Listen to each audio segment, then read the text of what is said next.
Bonjour et bienvenue dans un nouvel épisode de mon podcast créatif. Moi c'est Audrey, je suis créatrice de Patron de Tricot et ceci est un podcast où je vous partage mes différents projets en art du fil. J'espère que vous allez bien, merci beaucoup de me rejoindre pour ce nouvel épisode.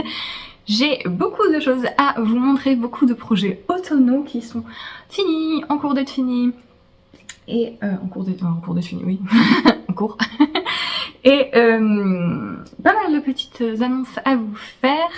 Donc je vais sans plus tarder commencer. Vous pouvez trouver tous les temps des différentes sections du podcast. Si je bouge, c'est parce que...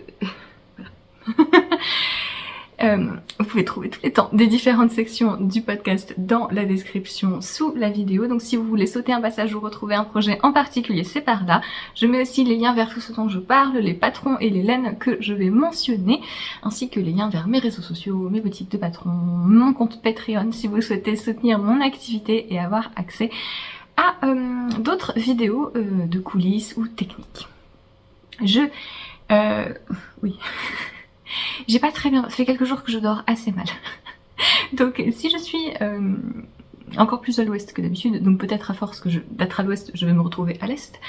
C'est pour ça. C'est aussi pour ça, je suis désolée si mes lunettes vous dérangent, parce que je sais que ça... Encore que j'ai pas de reflet, mais j'ai assez mal aux yeux. Donc j'essaie d'éviter d'être trop sans les lunettes, parce que mine de rien, j'ai tendance à plisser les yeux si j'y vois mal. Donc voilà. On compose, n'est-ce pas Momo? Je porte un de mes modèles, avant que j'oublie, le gilet Nynaeve, qui est un gilet en déca ouvert à épaules tombantes qui se tricote de haut en bas. Donc on commence par les épaules, on tricote le haut, ensuite on rejoint les demi-devants et le dos. Et donc vous avez d'un côté un panneau de torsade, de fausse torsade avec des petites noppes ici, panneau que vous retrouvez aussi dans le dos.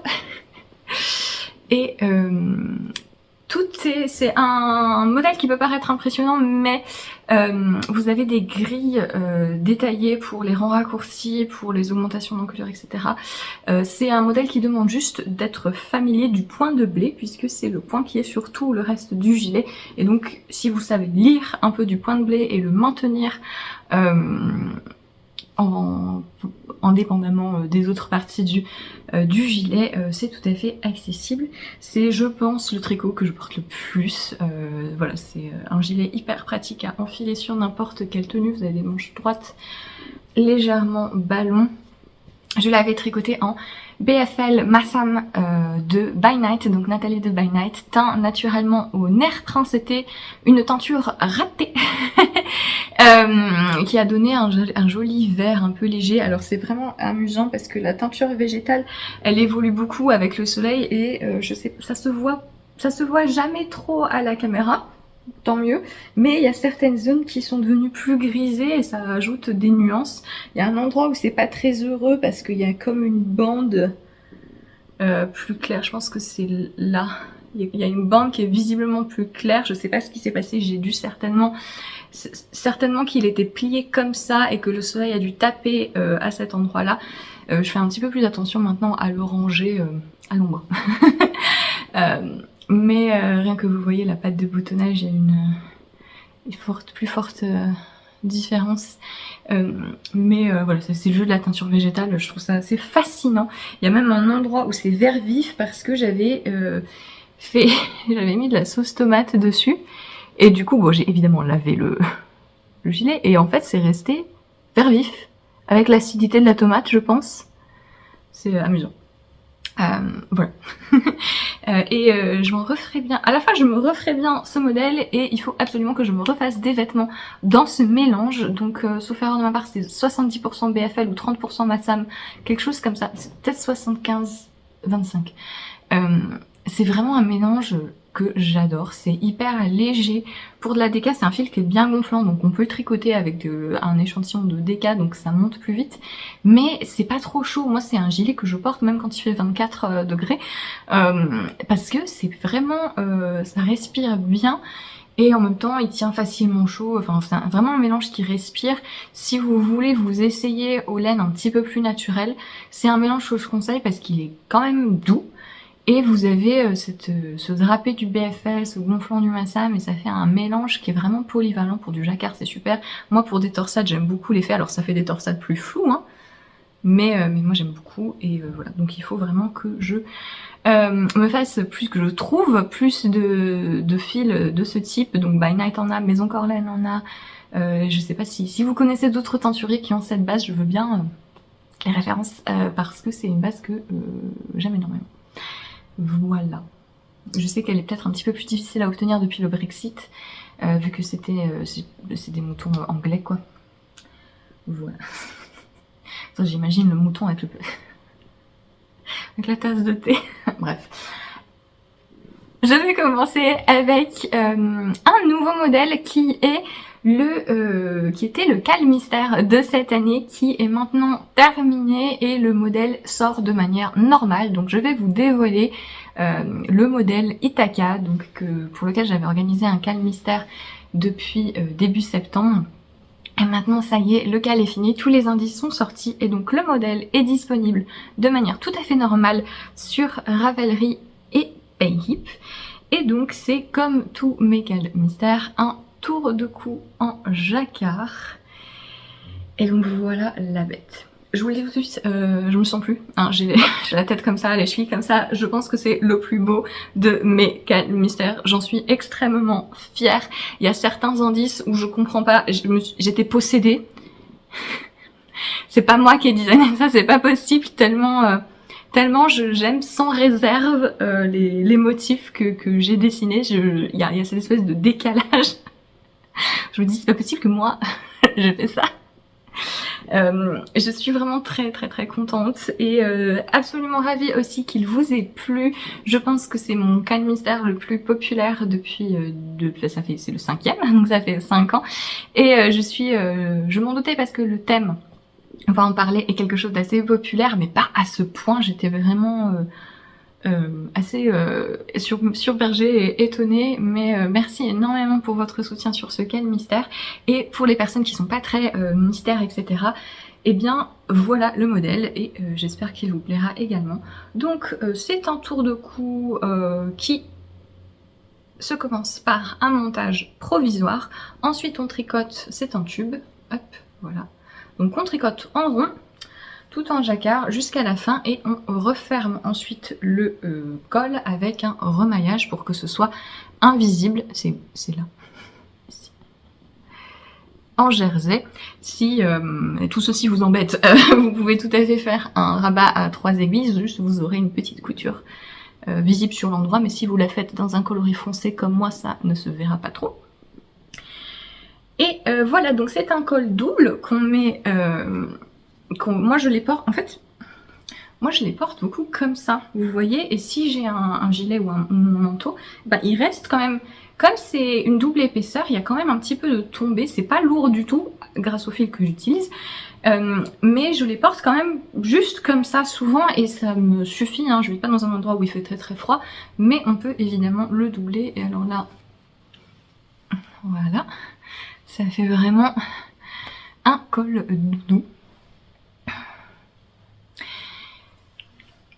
Le patron vous donne plein d'indications pour modifier la longueur. Vous pouvez facilement allonger le modèle. C'est pas le cas forcément pour tous les cols mystères, mais celui-ci, je vous ai mis dans le patron plein de petites grilles. Vous voyez, j'en ai tricoté pour vous montrer. Là, vous avez par exemple ici et ici. Vous avez pas mal de bandes géométriques supplémentaires qui sont à la fin du patron.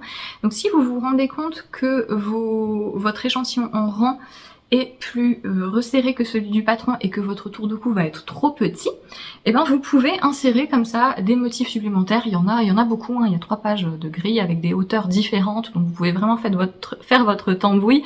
Vous pouvez les insérer entre ce qui étaient les différents indices, vous voyez, puisque vous avez 6 carrés en fait comme ça tout au long du col, et donc vous pouvez les mettre entre ou tout à la fin. Vous pouvez aussi raccourcir le col si vous voulez, un tour de cou juste qui fasse un seul tour, donc de moitié, comme ça, qui soit comme ça. C'est tout à fait possible. Maintenant que le modèle est sorti, ce que vous pouvez faire tout simplement, c'est que plutôt de répéter 2 fois la même grille, vous voyez, vous faites une fois d'un côté sur la première moitié d'émail et une deuxième fois de l'autre, et ben ce que vous pouvez faire, c'est que vous pouvez faire l'indice 1 ici, l'indice 2 là, puis 3, 4, 5, 6, et donc ça vous fait la moitié.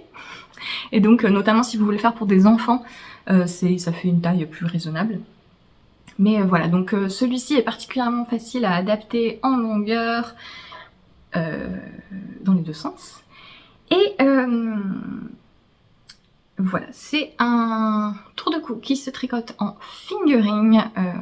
Après, enfin voilà, si vous tricotez la laine plus épaisse, ce sera juste un peu plus grand. Mota, tu glisses. Attends. Navré. Il est en train de doucement tomber, et sauf que il se laisse tomber jusqu'à un moment où il comprend qu'il va tomber, et alors là c'est pour se raccrocher, et il détruit absolument tous mes vêtements.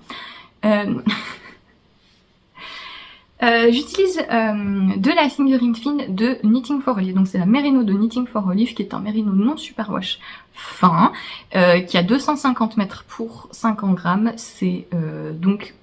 Et les gens sont souvent surpris quand ils ne la connaissent pas, qu'elle soit si fine. Oui, c'est une fingering fine, qui gonfle un petit peu au lavage, mais qui va rester... moi, l'échantillon du patron, c'est 28 mailles sur 10 cm, hein, donc c'est quelque chose qui doit se tricoter un petit peu plus serré que d'habitude. Là, sur du jacquard, ça me permet en fait d'avoir un col qui reste assez léger et fluide. Voilà, c'est vraiment le fil qui a l'équilibre parfait entre un jacquard qui est lisse, parce que c'est un fil qui n'est pas super wash, et quelque chose qui reste assez souple, doux. C'est un fil, c'est du mérino, hein, donc c'est très doux. Et voilà, je fais le choix d'utiliser la Merino de Knitting for Olive pour mes cales mystères, parce que déjà il y a une palette de couleurs qui est infinie et qui me permet de faire tout ce que je veux, mais parce que c'est vraiment un fil que j'aime bien en jacquard pour les accessoires comme ça. Et ça me permet en fait d'avoir quelque chose d'assez détaillé, parce que plus l'échantillon est petit, plus je peux mettre de détails. Ah, et là, alors, moi je l'achète soit directement sur le site de Knitting for Olive, donc c'est des Danois, hein, ils expédient depuis le Danemark. Les frais de port sont pas beaucoup plus chers que depuis la France métropolitaine, hein, maintenant, ou chez Laine et Tricot, où le prix est sensiblement le même, à 10 centimes près. Donc la Merino de Knitting for Olive, elle est à 7,50 €, ouais, sur le site de Knitting for Olive, je crois qu'elle est à 7,80 € chez Laine et Tricot. Enfin c'est, voilà, elle est à moins de 8 €. Je vous le dis parce que au début du cal, pas mal de personnes m'ont dit « Ah, j'aurais bien aimé tester les couleurs de Knitting for Olive, mais 9 € la pelote, je peux pas. » Et du coup, je disais « Comment ça, 9 € la pelote ?» De quoi vous parlez? Et donc oui, il y a des revendeurs en France qui sont à plus de 9 € la pelote. Tous les revendeurs ont les marges dont ils ont besoin pour leurs frais, hein, c'est normal. Mais oui, c'est pas... c'est pour ça, je préfère vous le dire que son prix normal, c'est 7,50 €.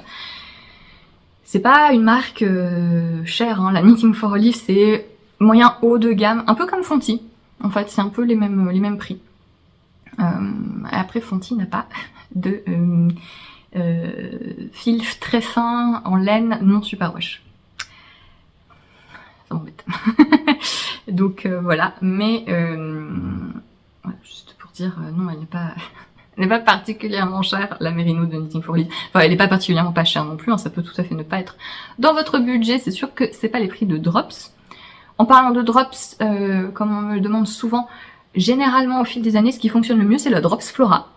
Voilà, en termes d'épaisseur, en termes de rendu, parce qu'avec l'alpaga de la Drops Flora, c'est un fil que j'adore, hein, vous avez vraiment la bonne souplesse. Ça permet aussi de corriger un petit peu le jacquard, l'alpaga, parce que comme c'est duveteux, ça floute bien les défauts de tension.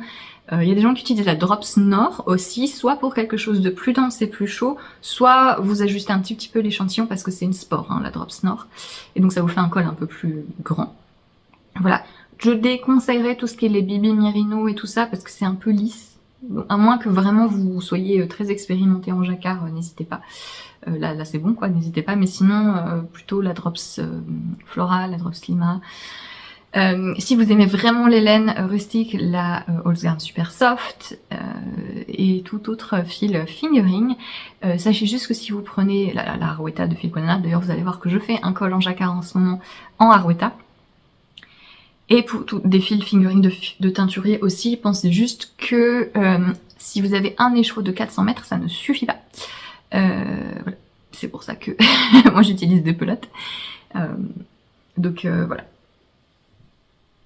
Ce modèle-ci fonctionne bien pour utiliser des restes, parce que moi j'ai utilisé que 2 couleurs, mais donc comme vous le voyez, vous avez vraiment ce qui étaient les indices pendant le cal, hein, des carrés isolés qui représentent différentes scènes.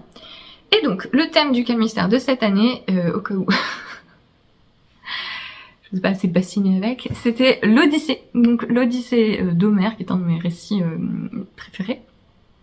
Et je déteste l'Iliade, sachez-le. Voilà, parce que j'aime pas Achille. Voilà, Achille est nul. Achille est un gamin qui boude et il m'agace. Donc j'aime pas l'Iliade, mais j'aime énormément l'Odyssée. Et je plaisante évidemment, j'aime bien l'Iliade, mais j'ai une affection plus particulière pour le récit de l'Odyssée qui est aussi plus fantastique et qui correspond un peu mieux à mes goûts. Et donc j'ai un peu divisé le récit en 6 parties, en 6 étapes, j'ai essayé de suivre la chronologie, et j'ai représenté les différents éléments, les différents personnages du récit avec des motifs. Donc le premier indice, c'était celui-ci. Donc on a El Famoso, le trident de Poséidon, des petites écailles un peu pour représenter voilà, la mer, etc. Une roue de navigation de bateau, je sais pas comment on dit, écoutez, j'ai trop rigolé parce que je sais pas comment ça s'appelle. Et tout le monde, toutes les personnes que j'ai vues qui tricotaient le col en podcast, notamment Julie de Lolipelote, Pauline de Lubinard, j'en ai vu d'autres, Cécile de Coufons Mes Mains, personne sait. Parce que pour moi, le gouvernail, c'est la barre qui est dans l'eau, mais je me trompe peut-être, donc n'hésitez pas à me dire, sinon moi j'appelle ça une roue, voilà, c'est comme ça. Un œil un peu brisé, un peu effet cassé sur le côté pour Polyphème, et une fleur de lotus pour représenter un petit peu les premières rencontres que font Ulysse et son équipage. Vous avez tout autour de chaque indice des bordures. J'ai un peu voulu reprendre l'esprit des bordures. En fait, oui, complètement oublié. Esthétiquement, ce que je voulais représenter, c'est un peu comme les amphores en terre cuite. Voilà. Et donc, j'ai un peu voulu reprendre différents motifs pour encadrer mes paysages, en gros. Et donc vous avez 2 types de bordures, une bordure effet nautique et une bordure effet un peu plus terre, et donc à chaque fois ça correspond bien aux différentes étapes du voyage. Donc là on est plus sur quelque chose de marin, donc avec Poséidon, le début du voyage, etc. Et donc on a comme des petites vagues qui font le tour ici, et sur le côté ça s'enchaîne comme ceci. Voilà. Ça c'était la première partie. La deuxième partie, on est avec Circé, qui est un personnage que beaucoup de gens affectionnent, moi y compris, qui est un personnage de sorcière, Circé, qui transforme une partie de l'équipage d'Ulysse en cochon, parce que ce sont des hommes, en gros. Et oui, en gros c'est ça. Et qui est donc une sorcière, mais qui au final ça va, elle est cool. Voilà, à part ça, tout va bien. Et donc là, comme on est, c'est une scène qui est principalement sur l'île de Circé, qu'on est donc sur la terre, la bordure, vous voyez, est un petit peu différente, un petit peu plus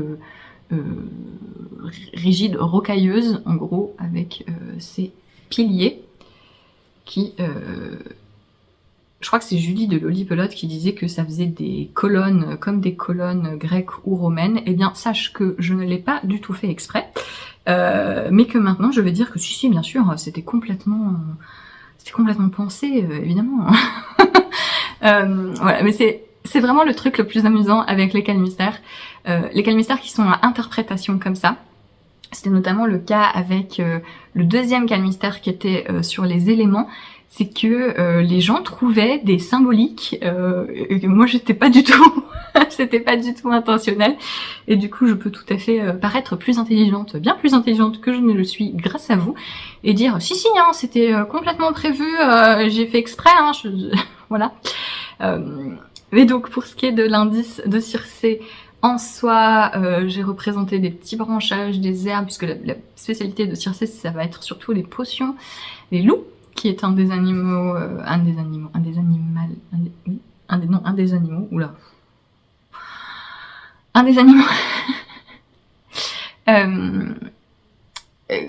proche de Circé. Il y a des lions aussi, mais bon, hein, voilà. Et juste avant de quitter Circé, Ulysse fait un petit saut dans l'au-delà pour aller voir ses potes qui sont décédés après la guerre de Troie. Et donc j'ai représenté un petit peu la mort et l'au-delà par un phalène et des lunes, qui sont des symboles assez génériques pour représenter ça, mais j'avoue que je savais pas trop comment représenter autrement, et comme on est sur un indice globalement assez botanique et assez animalier, je trouvais que ça fonctionnait pas mal. Imaginez la galère pour que ça ressemble pas trop à une mouche. C'était compliqué, hein. Deuxième indice, là on change un petit peu de rythme, puisque plutôt que d'avoir un carré, j'ai voulu avoir un découpage un petit peu différent qui se retrouve après au sixième indice, donc aux deux moitiés du col. En fait, j'avais envie d'avoir un indice un petit peu plus géométrique. Et donc là, on est sur les monstres, les vrais monstres de l'Odyssée. Donc on trouve des sirènes, avec les écailles ici, Charybde, oui, qui est donc un tourbillon, dans l'eau, quoi, dans l'océan. Vous avez les rochers qui, en fait, Charybde et Scylla sont à côté d'une formation rocheuse qui oblige à passer vers les deux monstres. Et donc vous avez ici les petits rochers sur lesquels se tient Scylla qui est une espèce d'hydre, hein. Un truc, voilà, un monstre à serpent avec différentes têtes, et j'ai voulu la représenter par des petits tentacules ici. Et donc le tourbillon, ce symbole un petit peu psychédélique, enchevêtré, ça me faisait un petit peu penser à ça. Et c'est un indice que j'ai eu un peu de mal à dessiner, parce que je voulais pas être trop dans le figuratif. Par exemple, une sirène, ça fait tout de suite très enfantin en fait. Et pareil pour comment je représente un tourbillon. Et donc je suis assez contente, parce que je trouve qu'on a plutôt quelque chose qui visuellement fait penser à ces monstres, même si c'est pas une représentation littérale, vous voyez. Donc là. Quatrième indice, qui est un de mes préférés, qui représente d'une part Hélios, donc le soleil, et notamment toute la partie avec les bœufs d'Hélios, où l'équipage d'Ulysse, qui décidément s'en prennent plein la figure, ils sont à juste titre, parce qu'ils sont un petit peu agaçants, mangent les bœufs d'Hélios alors qu'on leur a dit non, et voilà. Et vous avez des petites ailes pour représenter Hermès. Hermès qui est donc le messager des dieux de l'Olympe, et qui va aller libérer Ulysse, qui a passé 7 ans avec Calypso. Donc Calypso, qui est une nymphe, qui a gardé Ulysse, qui l'a un peu ensorcelé, et qui l'a gardé avec elle 7 ans. Et j'ai représenté Calypso, c'était un petit peu, je savais pas trop comment la représenter, et c'est toujours une image un petit peu d'une île luxuriante, vraiment de quelque chose de trop beau pour être vrai, d'abondance, etc. Et cette fleur, c'est censé être un zinnia, et une des symboliques du zinnia, vous savez, la symbolique des fleurs, c'est toujours un petit peu fumeux, hein, mais une des symboliques du zinnia, c'est pas la nostalgie, mais l'attente d'un être aimé, penser à quelqu'un qui nous manque, etc. Donc je me suis dit que c'était pas trop mal niveau symbolique pour Calypso. Et le tout fonctionnait pas trop mal en composition. Mon indice préféré, c'est l'indice 5. Là, je vous le dis, je sais pas ce qui s'est passé. Je sais pas quel éclair de génie m'a traversé. C'est l'idée qui m'est venue de je ne sais où. C'est un indice pour Nausicaa et les Phéaciens, etc. Donc après être libéré de Calypso, Ulysse échoue sur la plage des Phéaciens où il rencontre la princesse Nausicaa et il va pas révéler son identité et au cours de banquets, etc., pas un barde, un poète, voilà, va raconter les malheurs d'Ulysse après la guerre de Troie, etc., et il se met à pleurer, et c'est comme ça que son identité est révélée, parce que, voilà, en gros. Pareil, c'était un indice qui était particulièrement difficile parce que c'est une scène qui est assez iconique, hein, la plage, les Nausicaa et ses servantes qui font la lessive, jouent avec une balle, etc., mais c'était pas très facile à transposer esthétiquement. Et donc j'ai choisi deux symboles principaux. D'une part un coquillage, à la base c'est un nautilus, à la base lui il a des tentacules qui sortent et j'ai un peu modifié le motif et je l'ai tourné dans un autre sens. J'aime énormément ce coquillage, sachez-le, vous allez le revoir bientôt. Pour symboliser la plage, du coup, j'ai aussi mis des petites balles, ça c'est censé être des ballons, voilà. Que vous voulez, hein, et une lyre ou une harpe pour symboliser le poème qui révèle l'identité d'Ulysse. Et je sais pas pourquoi, je me suis dit tiens, pourquoi pas essayer de diviser en diagonale avec une liane, une feuille, des feuilles, etc. Et je suis vraiment contente, je trouve que ça rend pas mal, ça change sans être trop différent du reste. Donc vraiment cet indice je l'aime vraiment beaucoup. Et le dernier indice, on est un peu sur l'indice qui fait écho à l'indice 3, vous voyez, ce sont les deux indices un petit peu plus lourds, un petit peu plus géométriques, et là c'est donc le retour à Ithaque, et donc on a un petit peu une symbolique de tissage ici, pour représenter Pénélope, qui tisse un voile funéraire et qui détisse la nuit pour pas avoir à accepter à nouveau mariage en attendant que Ulysse se magne. Et alors je voulais représenter Athéna, et sauf que un hibou, c'est comme les sirènes, ça fait tout de suite soit très enfantin, soit un petit peu peur. Et donc j'ai fini par opter pour quelque chose de beaucoup plus abstrait, et je trouvais juste que ces lignes, si vous les mettez comme ça, hop, en fait, vous voyez, là, dans ce sens-là, ça fait un peu comme un oiseau en vol, vous voyez, avec les ailes et la tête, là. Voilà. Dans le patron, vous avez un petit texte qui explique à chaque fois ce que j'ai voulu représenter avec les symboles, et j'ai voulu expliquer, comme ça, ça vous permet de juger mes choix. Et c'est marrant. Voilà. Et un arc, puisque Ulysse tue tout le monde avec un arc. Voilà. En gros. L'Odyssée très mal racontée, voilà. Et voilà, je suis trop contente de ces... Vraiment, je l'aime énormément. Et donc au niveau des coloris, j'ai choisi en fond le coloris Copper, et le noir c'est Licorice, c'est Réglisse, le noir chez Knitting for Olive. Et voilà, et je suis super contente. Donc comme je vous le dis, voilà, vous pouvez changer de couleur à chaque indice, vous pouvez soit changer les deux couleurs, soit changer une seule couleur, etc. Vous voyez qu'il y a quand même pas mal de petits détails, et parfois les choses dépendent vraiment d'un point, donc je conseille quand même d'avoir pas mal de contrastes. Mais maintenant que le cal est fini, vous pouvez voir plein de chouettes versions.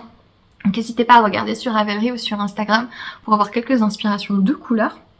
Beaucoup de gens sont partis sur du blanc et du bleu. Oui, je sais pas pourquoi ça m'était jamais venu à l'esprit. C'est stupide. Ce sont des couleurs très grecques et ça rend super bien. Il y a une version que j'aime particulièrement qui est jaune, un peu jaune vert moutarde, et bleu très foncé.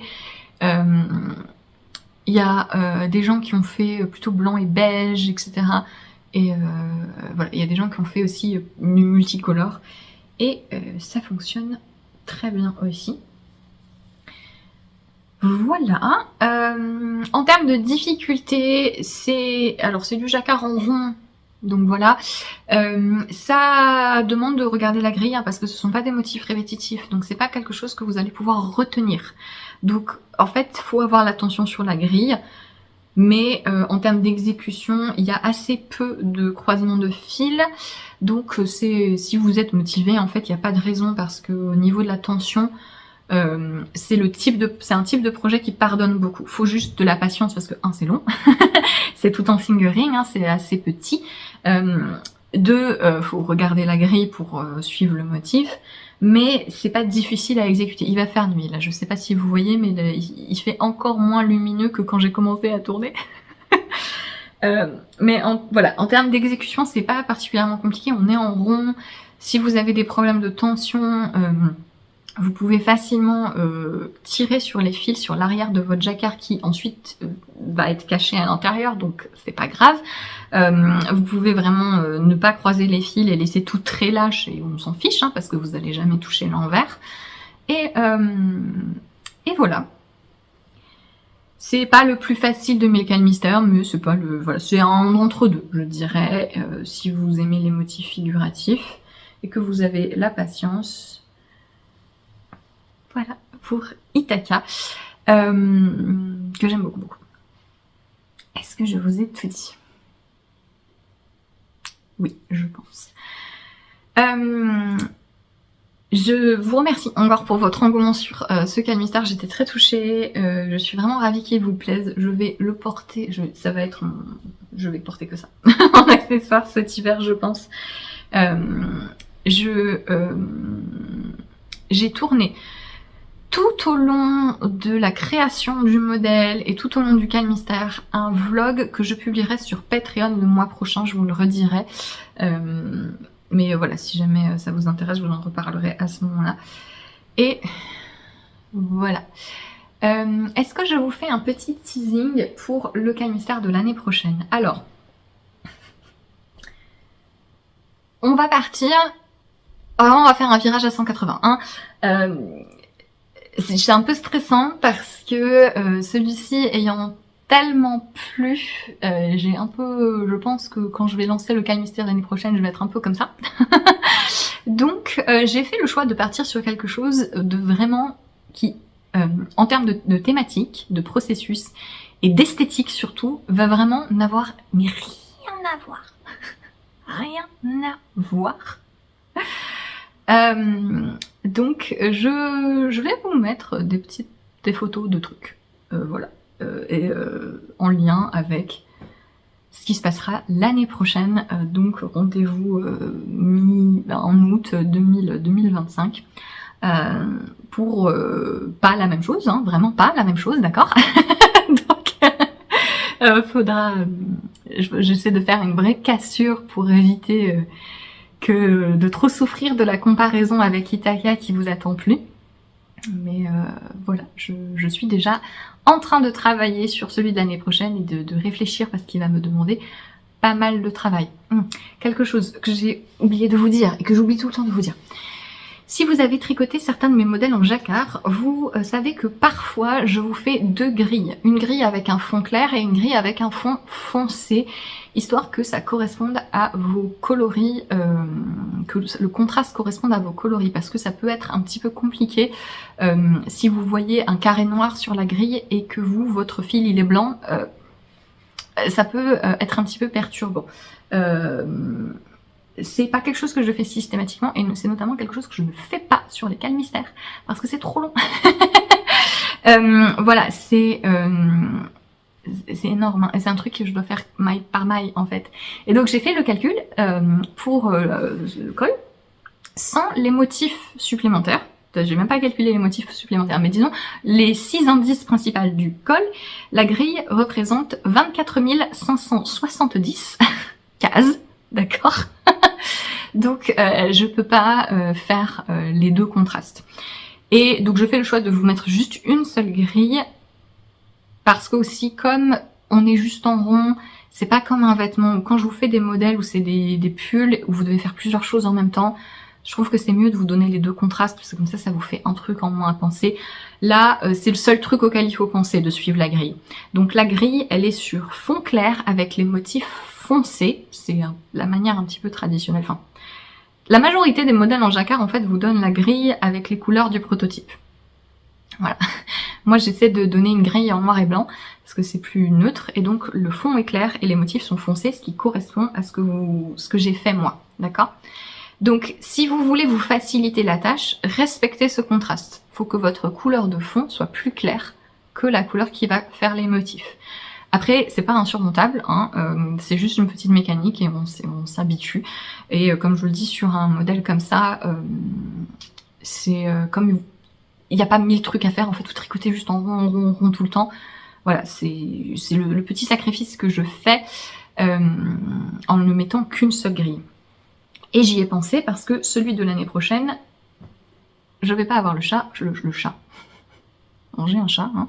Je vais pas, pardon mon tas, je vais pas, tu es trop mignon. Je vais pas avoir le choix et il va falloir que je vous fasse 2 grilles parce que moi je vais avoir un jeu de couleurs un petit peu particulier. Et donc l'année prochaine, je vous proposerai une grille avec les couleurs de mon prototype et une grille en noir et blanc. Mais ce sera pareil, il n'y aura qu'un seul contraste. Mais voilà, c'est pour ça que j'ai pensé à ce détail. C'est toujours écrit dans la description de mes patrons, hein, s'il y a les 2 contrastes. Et s'il n'y a qu'un seul contraste, sauf si j'ai oublié, si vous voyez que j'ai oublié de mettre à jour certaines notes de mes modèles, n'hésitez pas à me le signaler. On va y arriver, hein. N'inquiétez pas. Voilà.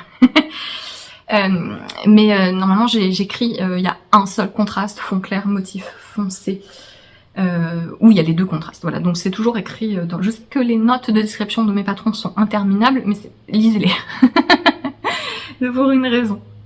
Voilà, oh mon dieu, j'ai parlé pendant 37 minutes du Ken Mystère. J'ai lu d'ailleurs. C'est trop loin.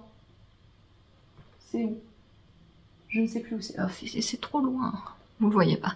J'ai lu la trilogie des chansons de... C'est pas ça en français. De Pénélope de Claire North. J'en parle dans la vidéo sur Patreon justement. J'ai bien aimé. J'ai lu les 2 premiers tomes. Faut que je lise encore le dernier. Qui est là d'ailleurs. Faut que je lise le dernier. J'aime bien. C'est particulier. On n'est pas du point de vue de Pénélope, mais du point de vue de Dieu. Donc voilà.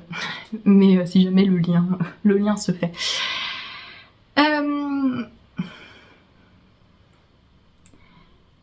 J'ai un autre modèle à vous présenter qui est sorti récemment. Il s'agit du gilet marbre, qui est un gilet que j'ai créé en collaboration avec la marque Hobbii. Donc je vous en avais parlé, Hobbii m'a contacté pour savoir si j'étais intéressée pour créer des modèles avec eux. Et à peu près en même temps, le magazine Pom Pom a lancé une collaboration aussi avec Hobbii, à laquelle j'ai également participé. Mais ça, c'était une collaboration directe entre moi-même et la marque Hobbii. Et donc, c'est un gilet qui est maintenant disponible gratuitement. Il y a des plis gratuitement sur le site de Hobbii. Donc, vous trouvez le lien vers la page Ravelry avec plein de détails et notamment les versions de mes testeurs dans la barre de description. Et sur Ravelry, vous cliquez sur, ça vous dit de patron gratuit à télécharger. Sur le site de Hobbii, ça vous renvoie sur le site de Hobbii. Faut créer un compte ou s'abonner à l'infolettre ou je ne sais quoi. Et vous pouvez télécharger le patron et le patron est disponible en anglais, en français, en danois, en allemand, en machin, voilà, dans les 15 langues. Et donc c'est un gilet qui est relativement simple, qui se tricote de haut en bas, c'est un raglan.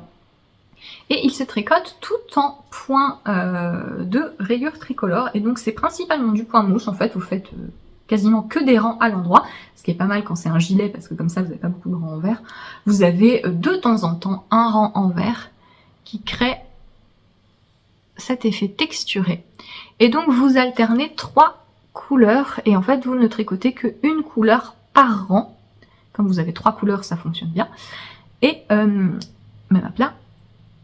Et ça vous fait cette petit effet chiné en fait, ce petit effet tweed que moi j'aime beaucoup.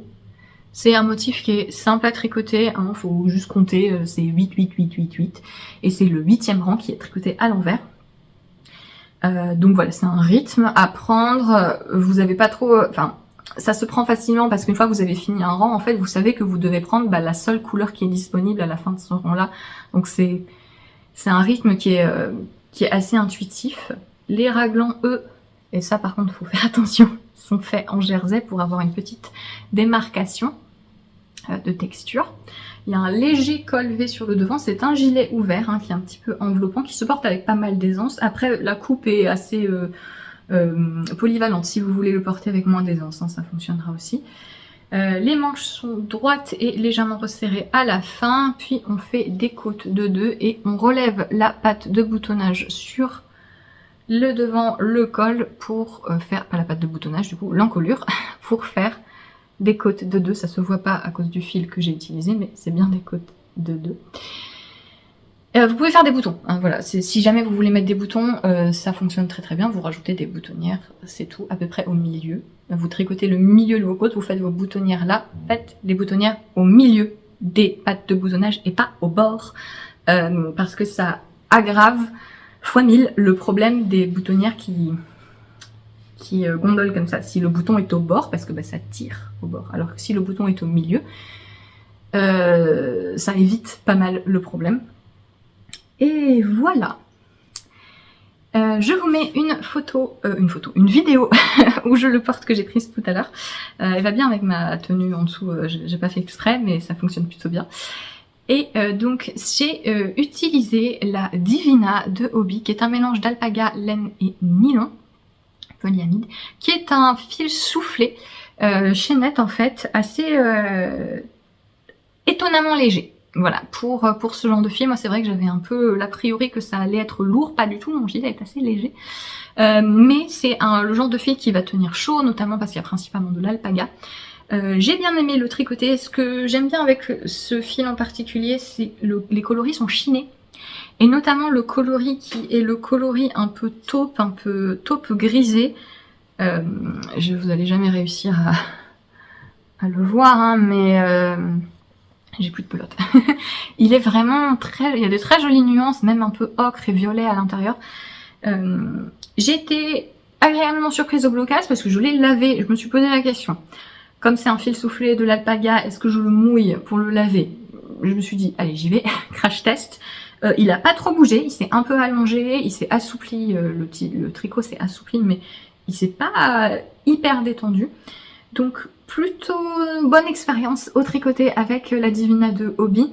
À voir si elle vieillit bien. Parce que ce genre de fil, de manière générale, moi j'ai pas une bonne expérience avec les fils soufflés. Je trouve que ça a tendance à vite se flouter de manière pas très jolie.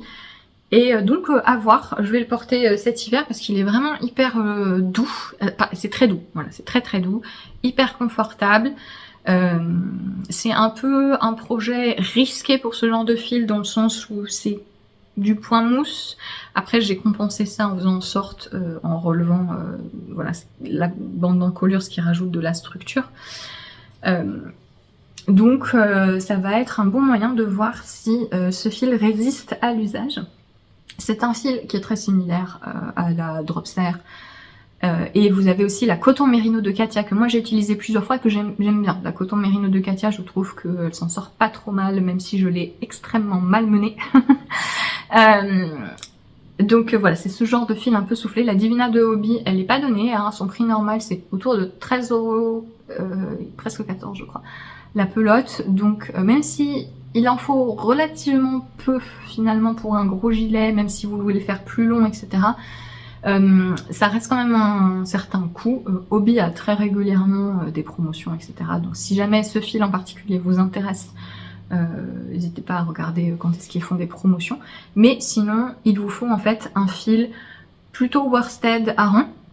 Il y a des gens qui l'ont tricoté en Gilliatt de Dererum Natura, et là ça vous fait pour le coup un vrai, plutôt une veste plus solide, voilà, plus laineuse, et les fils mèches non filés, type Manchelopi, que moi j'aime beaucoup, et Nutiden, Plotulopi aussi, ça fonctionne très bien.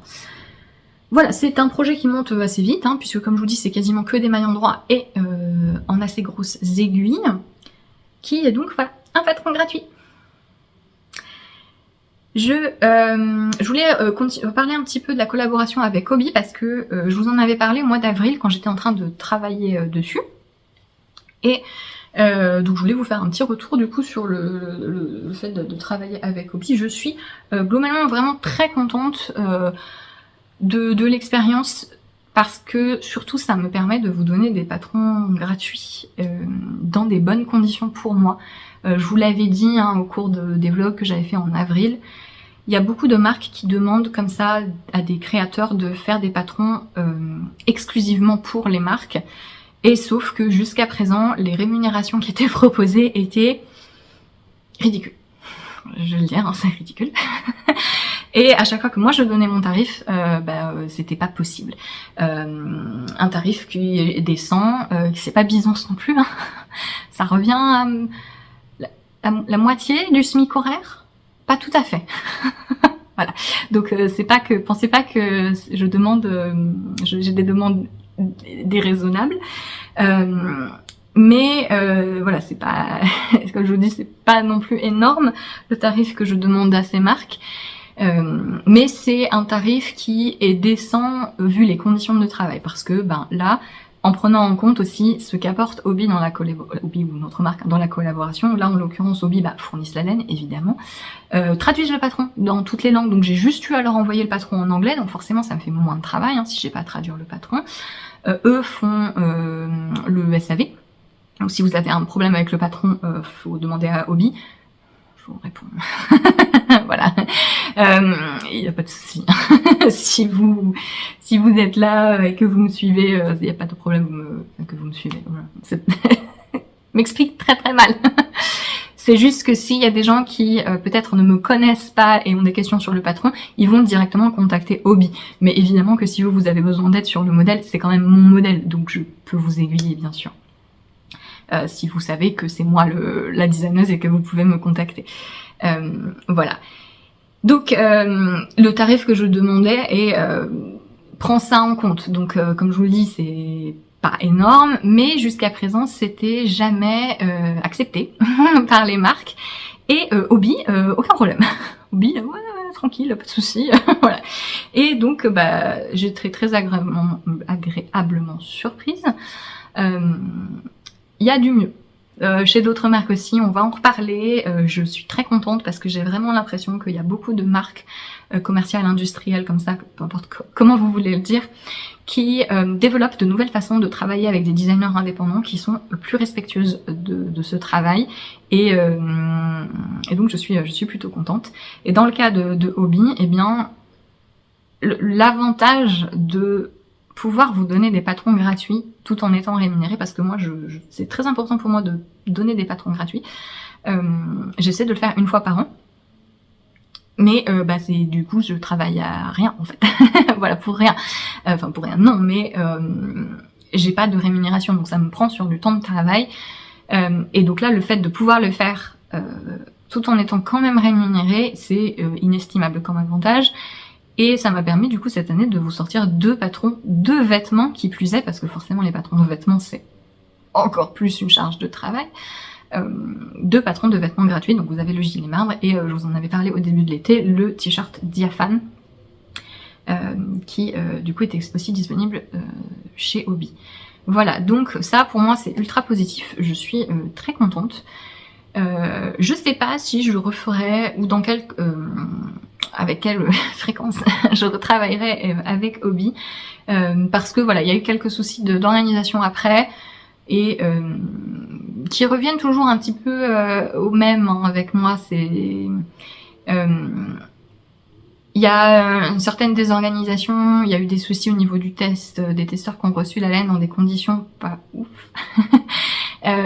Et ils demandent aux designers de faire un travail d'influenceur.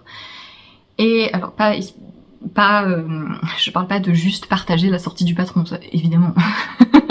Mais en fait, ils demandent d'utiliser leurs outils de campagne, de marketing, etc.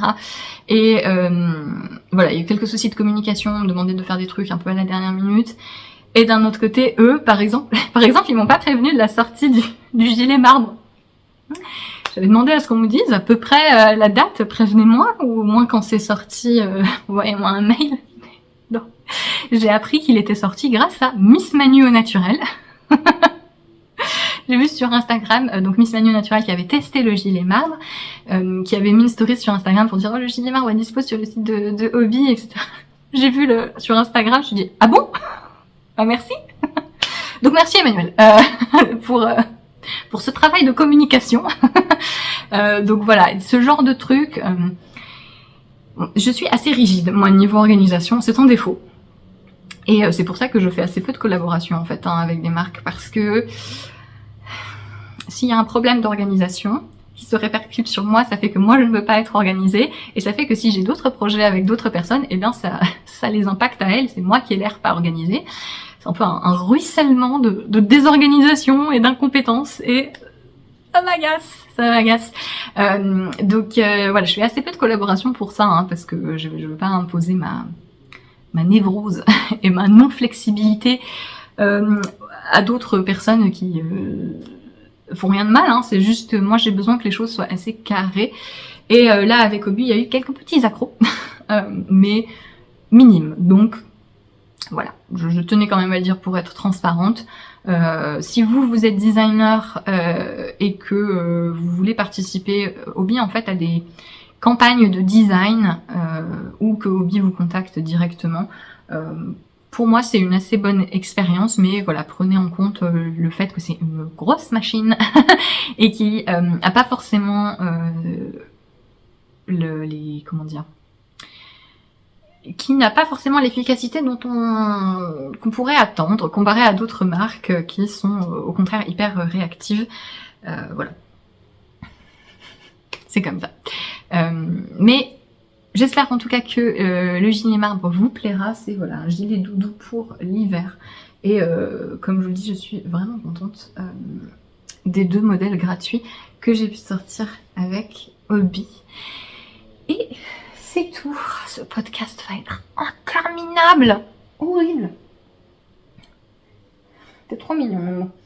J'ai 2 en cours design que je voulais vous présenter, un nouveau design et un remaniage d'un prototype. Le premier, c'est donc, c'est le tour de cou dont je vous parlais. Et alors, c'est l'histoire d'un fail.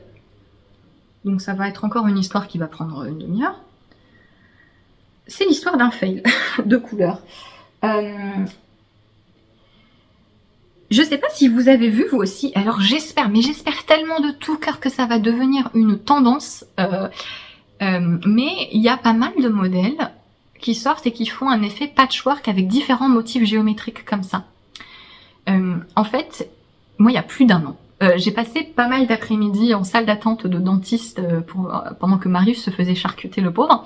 Moi j'étais dans la salle d'attente avec mon bouquin, mon tricot, et chez ce dentiste il y avait des chaises. L'inspiration de design, voilà, alors on passe.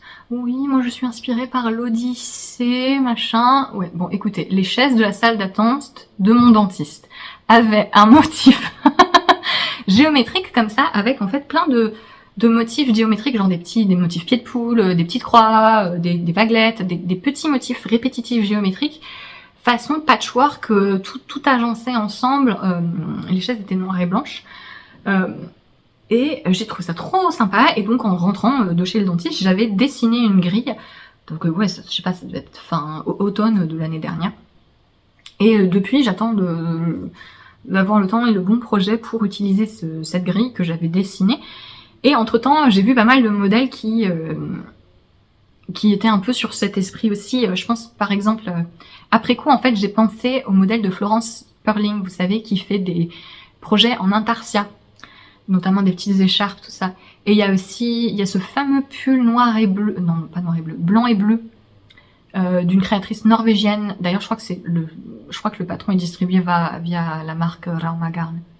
Vous avez dû le voir passer parce qu'en plus les photos sont très sympas, et ce pull je trouve magnifique. Je déteste l'encolure. va pas du tout. Donc c'est pour ça que je le tricoterai pas. Mais je trouve le modèle sublime, à part l'encolure. Enfin, je trouve le modèle sublime, c'est juste que moi l'encolure ne m'irait pas du tout. Et qu'est-ce que j'ai vu?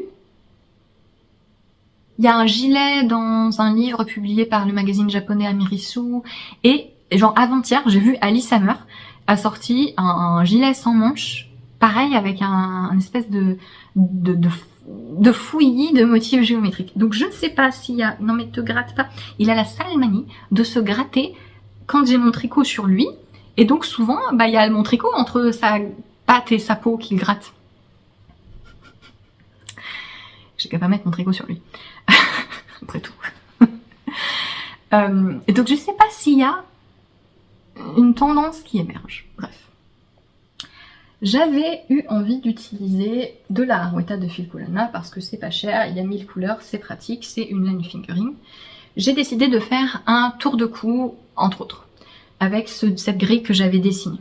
Et donc j'ai voulu utiliser ces 3 couleurs de Harwetta, donc ce bleu très foncé, ce bleu clair, ce rose, ce moutarde. Mon idée de départ, et je vais vous montrer ma première version que j'avais tricotée, c'était vraiment de mélanger les 4 couleurs et que toutes les couleurs se retrouvent ensemble. Donc c'est du jacquard, hein, ce que je vous explique là avec mes 15 motifs différents.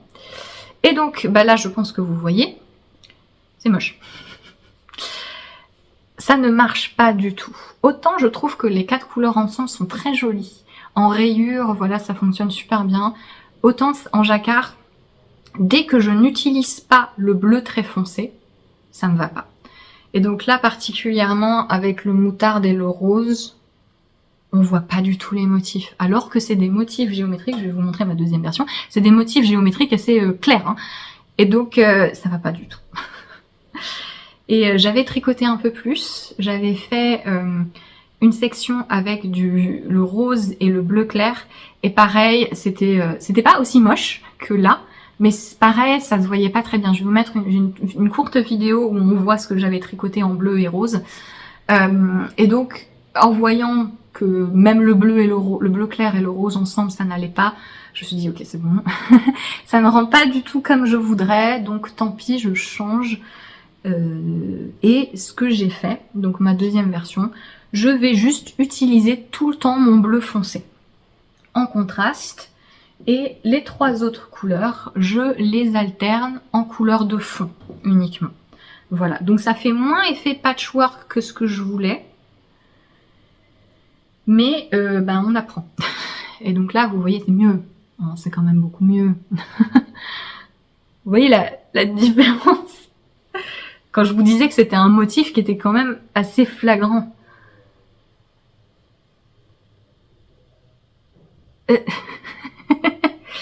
Voilà, et donc là je suis sur la section bleu clair et bleu foncé qui va être la plus grosse partie du projet. Et donc vous voyez ce que je veux dire avec cet agencement de motifs géométriques, de petits motifs un peu effet, voilà, quilt, patchwork, quilt, tout ça, ce que vous voulez. Donc évidemment ce sera tout à fait possible de faire comme mon idée première et de changer à chaque fois de couleur, mais il faudra bien avoir des duos qui contrastent. Voilà, vraiment, il faudra avoir un fort contraste entre chaque paire de couleurs. Je pense que si vous avez, je sais pas, du noir et blanc, du rouge et gris très clair, du vert foncé et du rose, voilà, des choses qui contrastent. Parce qu'en fait, je pense que ce qui se passe, c'est que quand bien même ces couleurs sont très différentes, donc les 3 couleurs problématiques ici, ces couleurs sont très différentes quand on les regarde, mais il n'y en a pas une qui a l'air plus claire et une plus foncée. Et donc bah, avoir des couleurs qui sont différentes, ça, cette pelote tombe en une. Bah, ça ne suffit pas. Parce que là, quand on regarde ces deux-là, moi, j'arrive pas à déterminer qu'il y en ait une qui est plus foncée que l'autre, en fait. Et pareil, là, en fait, elles ont un peu le même niveau de saturation. Et je pense que c'est ce qui vraiment fait que... Ça, peut-être que ça aurait marché. Non, je pense pas. Hein. Parce qu'en fait, c'est pareil. Hein. J'ai pas l'impression qu'il y en a une qui est plus claire que l'autre. Donc, bah voilà. La leçon, c'est que... clair foncé, c'est quand même hyper important en jacquard. On peut avoir des couleurs qui sont peu contrastées, assez proches, genre blanc et beige clair, ça marche, parce que le blanc va toujours avoir l'air plus clair que le beige. Mais deux couleurs, quand bien même elles sont complètement différentes, bah... Je pensais pas que ça ferait ça. Vraiment, je pensais que ça irait très bien. Donc, comme quoi... je vous le dis souvent, moi, en colorimétrie, en agencement de couleurs, c'est vraiment pas mon fort. Eh bien, leçon, faire toujours attention à ce qui est un coloris plus clair que l'autre. Et donc, bah voilà, voilà ce que ça donne. Donc ça va être un tour de cou, comme Mitaka, mais un simple. Voilà, juste de quoi faire un tour. Donc j'ai fait à peu près la moitié, je pense, là. Il me reste encore un petit peu de motif, parce que la grille est assez longue. La grille, elle fait 200 rangs. Je suis lâchée. Mais en fait, ça va être un modèle vraiment avec plein d'options. Donc là, comme je vous dis, je fais un snood. Évidemment, vous pourrez le faire plus long. Et je vais aussi faire une écharpe. Voilà, je vais faire une version, j'ai pas pris avec moi. J'ai de la Arwetta en gris clair et en vert foncé que je vais tenir en double parce qu'il y aura aussi une option DK. Donc il y aura une grille fingering, une grille DK. C'est les mêmes motifs, hein, c'est juste que pour la DK, il faut que ce soit plus fin parce que sinon l'écharpe elle va être trop large. C'est pas le but. Ou le col, parce que du coup vous pourrez faire... Oui, alors si je peux... Est-ce que je peux organiser mes paroles? Donc dans le patron, il y aura option tour de cou, option écharpe et fingering ou DK. Et à chaque fois, voilà, on mélange comme on veut. Évidemment, vous pourrez faire un long tour de cou aussi. Les longueurs de l'écharpe sont parfaitement adaptables, etc. Et donc mon écharpe, elle sera juste avec deux couleurs. Et je vais faire des bords en côte, je pense. Pour l'instant, c'est ce que j'ai envie de faire pour la version écharpe. Donc voilà, je vais avancer ce prototype-ci et commencer, une fois qu'il sera fini, je commencerai un petit peu l'écharpe et dès que mon écharpe ressemblera à peu près à quelque chose et que je pourrai calculer les métrages, je ferai un test. C'est un patron que j'aimerais bien sortir en décembre, voilà, pour la fin d'année. Et voilà. Donc c'est un jacquard, très peu de croisements de fil, il y en a un peu là, oui. Ça va être un jacquard géométrique, pour le coup plus simple qu'Ithaka, mais bah, comme c'est un peu bizarre avec l'effet patchwork, faut quand même changer de temps en temps. Et voilà.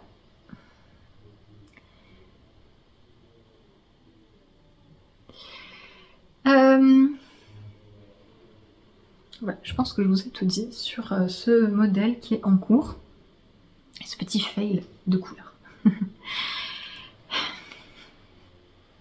Ensuite, j'ai commencé une deuxième version de mon modèle Palmyre. Donc mon modèle Palmyre qui est un gilet que j'ai publié il y a quelques années. Je sais pas si c'était pas en 2019. Je vous mets une photo. Ici. C'est donc un gilet ouvert avec un pan de dentelle au centre du dos et sur les demi-devants et avec une construction un petit peu particulière puisque la majorité du projet est tricoté en biais. Et c'était quand j'étais encore motivée à faire des designs originaux, hein, jadis. Et j'avais très envie de me refaire une version parce que je porte beaucoup de gilets ouverts. J'avais très envie de me refaire une version. Ce prototype, je l'avais donné à ma mère à qui il allait bien mieux.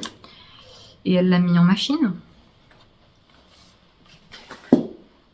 C'était du moire de teinturier.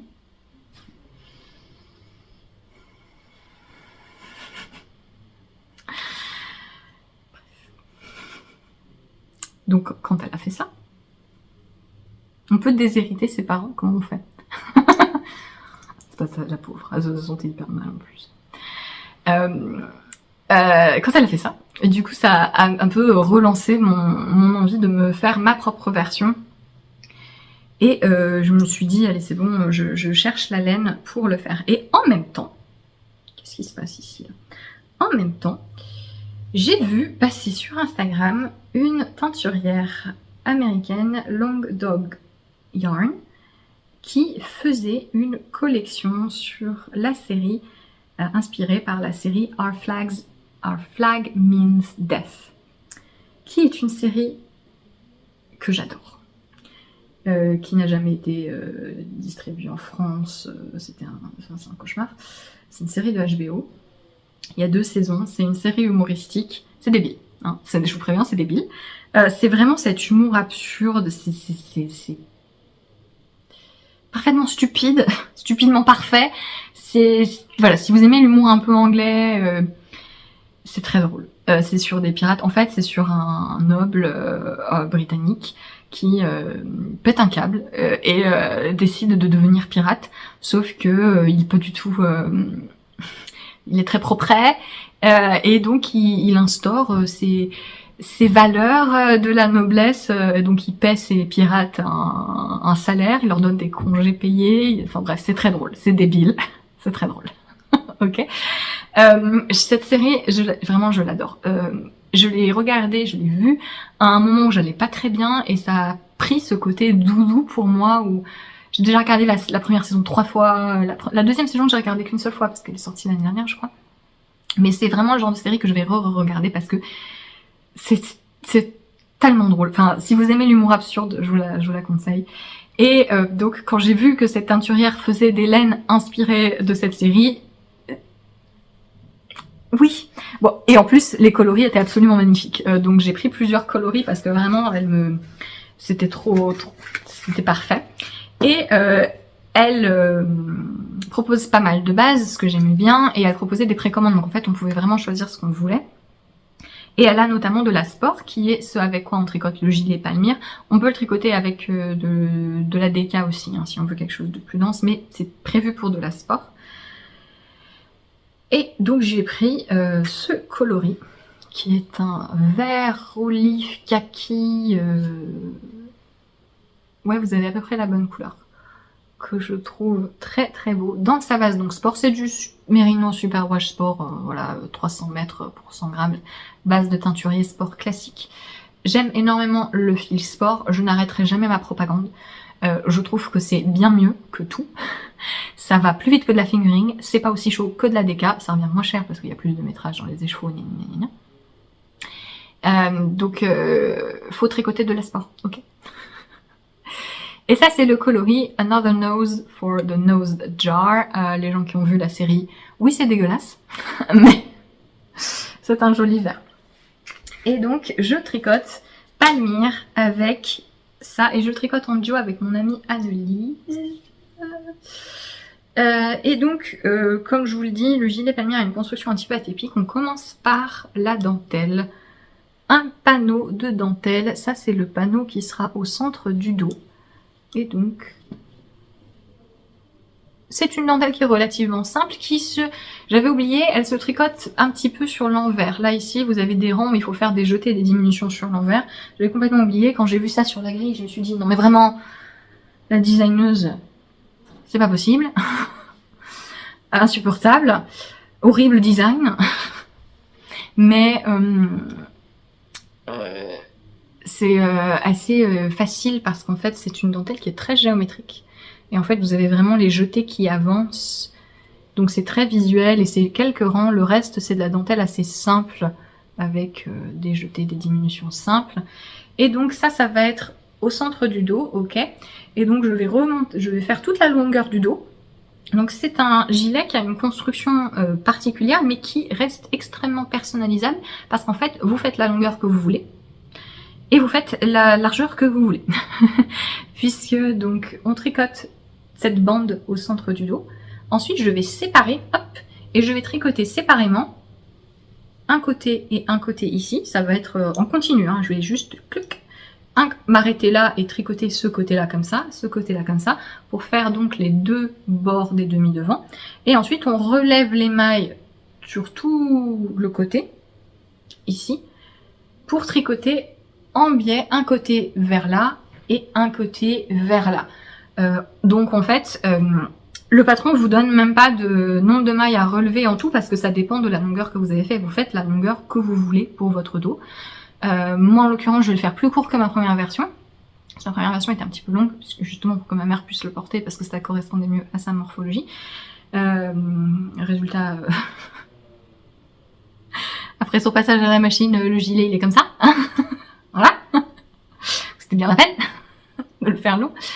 Il était complètement feutré, hein. C'était pas possible. Puisque vous relevez le nombre de mailles, et peu importe combien de mailles vous avez, hein, votre gilet sera juste plus long. Il y a plein de petites manipulations. Ici, on fait un rabat à 3 aiguilles pour refermer le côté du gilet, et on garde juste les mailles des manches pour faire les manches, toujours dans ce sens-là. Et donc longueur des manches aussi adaptable. Voilà, c'est une construction un peu modulaire en biais, mais qui n'est pas restreinte par un nombre, des mesures et des échantillons fixes. Donc en fait, vous pourriez même le faire à n'importe quel échantillon parce que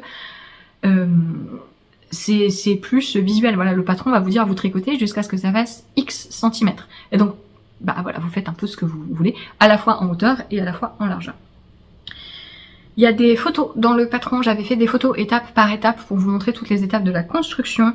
Donc c'est assez, voilà, c'est assez simple, hein. Je sais que là c'est pas très clair, mais c'est parce que je suis au tout début et donc on voit pas encore bien le délire, mais j'aime beaucoup le résultat de la dentelle. Cette fois-ci du coup sans fil poilu, on la verra beaucoup mieux une fois bloquée aussi, mais ça va être un gilet dans ce coloris assez facile à porter. Finalement je pense que j'ai fait plus de la moitié déjà, hein, de la longueur du dos. Et voilà pour ma deuxième version de Palmyre. Ça va être mon tricot soirée normalement. Faut que je vois si j'arrive à suivre la dentelle en regardant un film ou une série.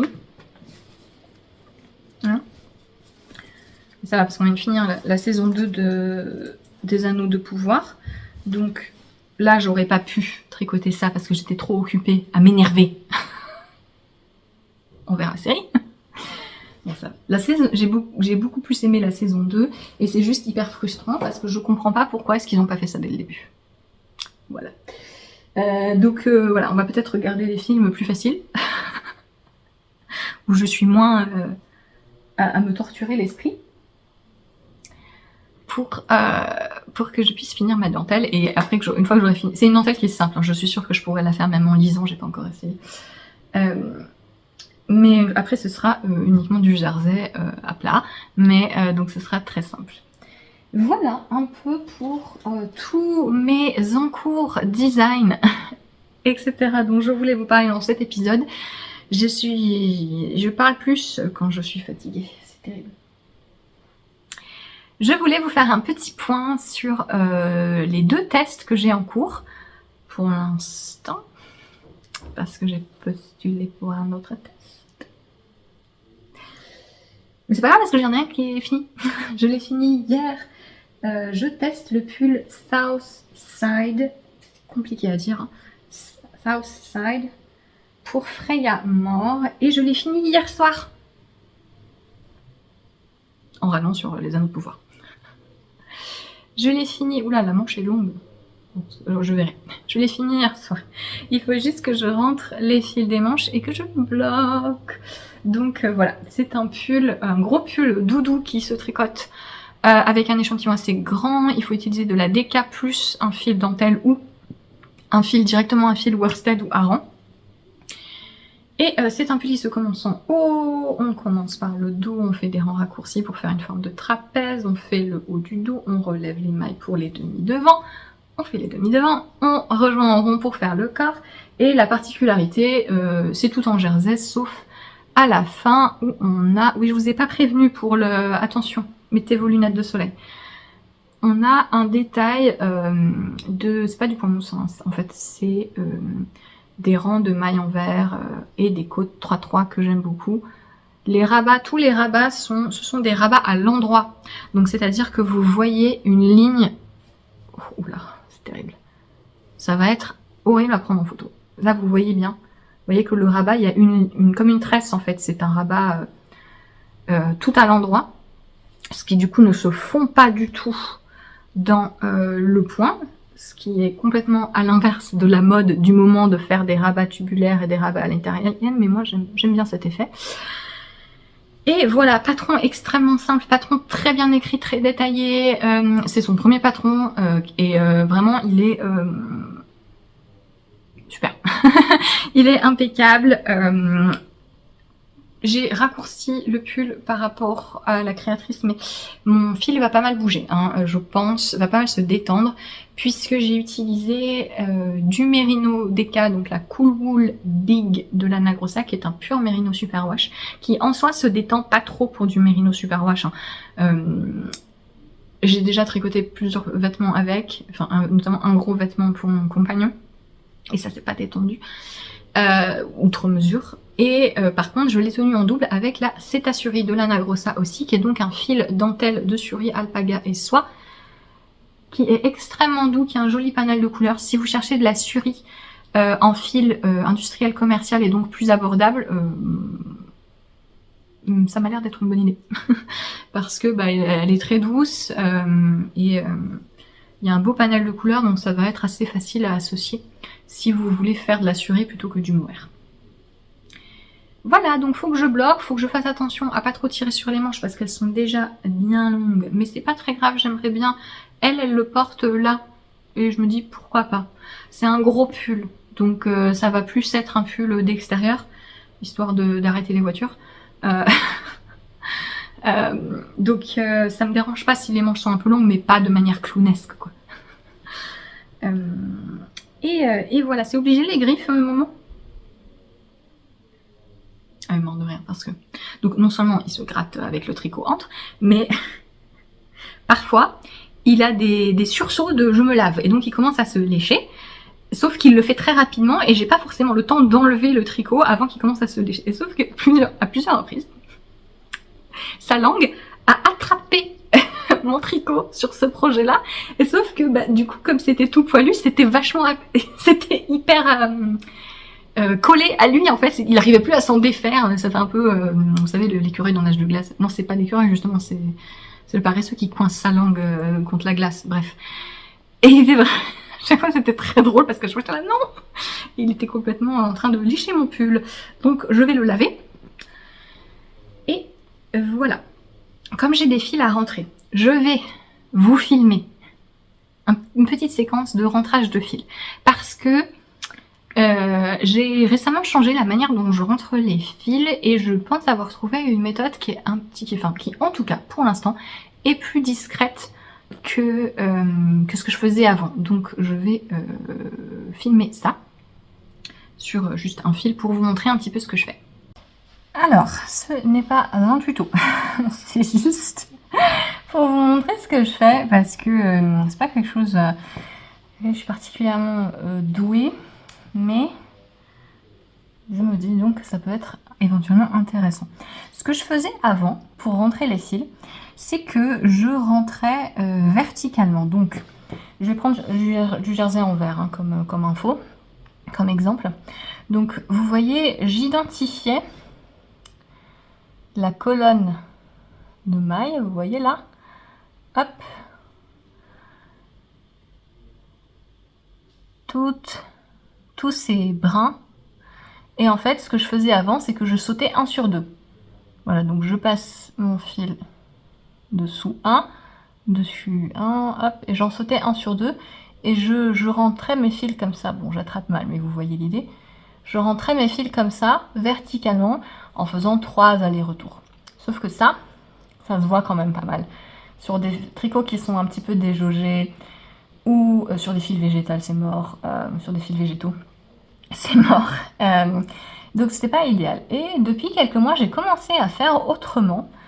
Et j'ai fort surprise de constater que ça fonctionnait mieux. Ce que je fais maintenant, c'est que je vais plus partir à l'horizontale. Et donc, j'essaie d'identifier, vous voyez, quand vous avez un rang de jersey en vert, vous avez deux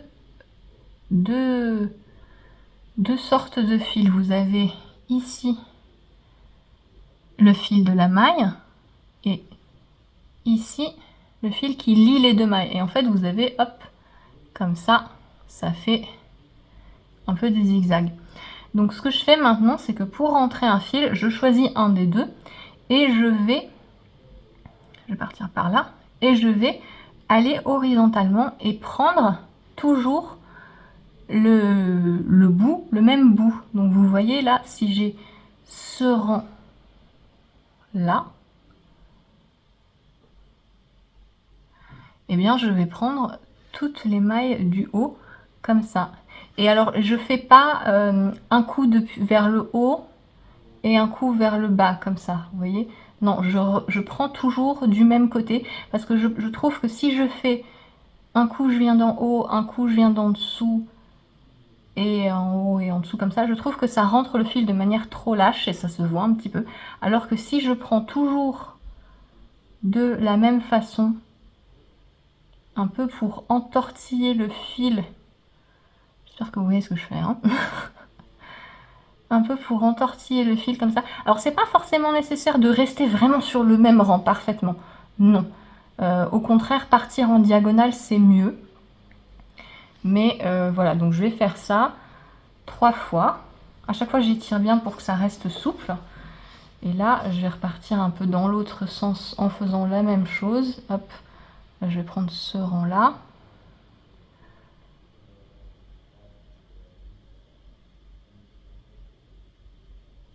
Ça n'a pas à être parfait, mais j'ai constaté que ça marchait mieux de faire ça horizontalement, pour moi en tout cas. Et voilà, comme quoi ça fait ça fait plus de 15 ans que je tricote et c'est un progrès qui est vraiment infini. Voilà, donc j'espère que vous voyez un petit peu ce que je veux dire. Encore une fois, ça n'a pas forcément besoin d'être toujours la même ligne, hein. Au contraire, hein, si on fait en diagonale, notamment sur des fils végétaux. Et en parlant des fils végétaux, vous voyez, alors j'essaie de vous montrer bien les brins que j'accroche.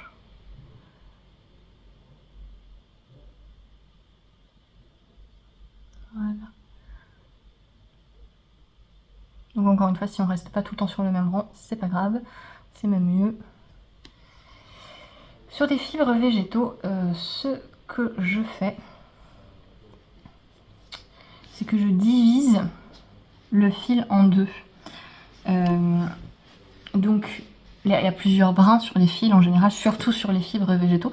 Et ben donc je vais diviser en deux. Vous voyez, je vais prendre et le diviser en deux comme ceci, chaque fil, et les rentrer chaque partie individuellement. Donc oui, ça fait 2 fois plus de fil à rentrer. Mais le fait de rentrer un fil qui est beaucoup plus fin, eh bien c'est beaucoup mieux parce que vraiment les fils végétaux c'est compliqué, hein, à rentrer de manière propre. Et là vous voyez, j'ai le short que j'ai tricoté dont je vous ai parlé dans le podcast précédent. Et donc j'ai fait comme ça, je l'ai tricoté en Sandnes Garn Line. Et donc j'ai rentré les fils comme ça en les divisant. Et vous voyez là, c'est là que j'ai rentré mon fil, donc mes demi-fils à chaque fois parce que j'ai divisé en deux. Et quand on regarde sur l'endroit, il n'y a rien. Voilà, donc un autre qui est plus flagrant parce qu'en plus j'ai dû changer de pelote pile sur l'avant du short. Vous voyez là, j'ai rentré le fil là. Là, ça ne se voit pas. Alors que c'est un fil végétal.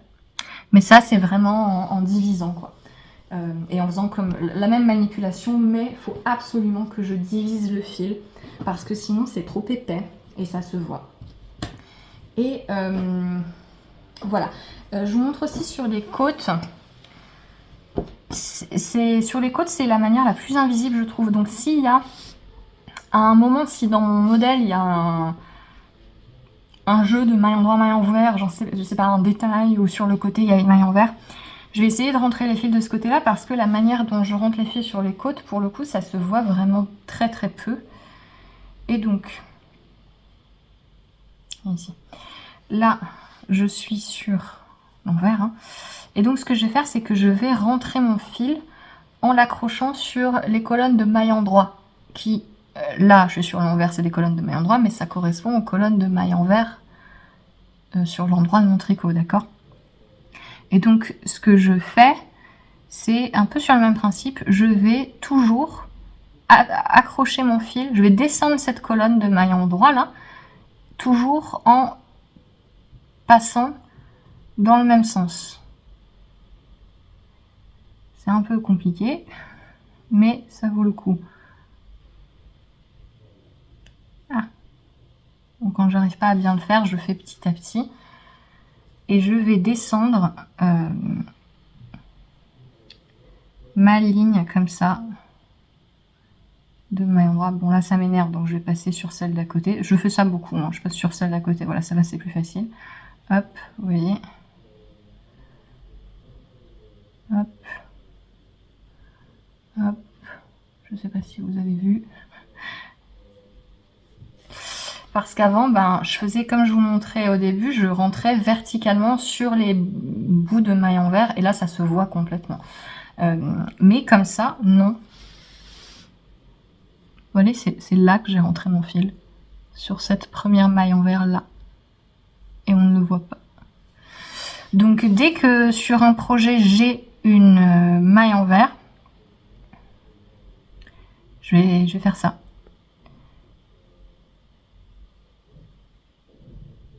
Et j'ai l'impression que ça sécurise quand même bien mon fil de faire comme ça. Voilà, je sais pas si c'était très parlant visuellement, mais c'est comme ça que je rentre les fils depuis quelques mois sur mes tricots. N'hésitez pas si vous avez de meilleures astuces, et notamment sur des points différents, parce que c'est vrai que s'il y a des points texturés, c'est toujours un peu galère. Parce que ouais, c'est pas un truc avec lequel je suis très à l'aise, mais je me suis dit que je vais vous montrer, au moins ces quelques astuces, parce que pour moi ça a l'air de marcher mieux maintenant que je fais comme ça. Mais voilà pour mon pull South Side qui va partir au blocage une fois que je lui aurai rentré ces petits fils. Je n'ai aucune idée de quand est-ce que le patron sort. Je crois que la fin du test, ça doit être courant octobre ou novembre peut-être. Je ne sais plus. Mais je l'ai tricoté hyper rapidement. En fait, j'ai tellement l'habitude de tricoter des projets en fingering que celui-là, vraiment, moi j'ai utilisé des aiguilles 4,5 donc pour avoir un échantillon de 17 mailles sur 10 rangs. Sur 10 cm. Et j'avais le bon échantillon en rond. Les planètes s'alignent. Ouais, ça s'est tricoté hyper rapide. J'ai tricoté, hein. J'ai commencé le 20 septembre, je crois, et je l'ai fini donc le 7 octobre, puisque je tourne aujourd'hui, début octobre. Ouais. Donc, projet très cool pour un pull doudou rapide à faire. Et j'aime beaucoup les petits détails, je trouve que les instructions sont très claires, il est vraiment très plaisant à suivre.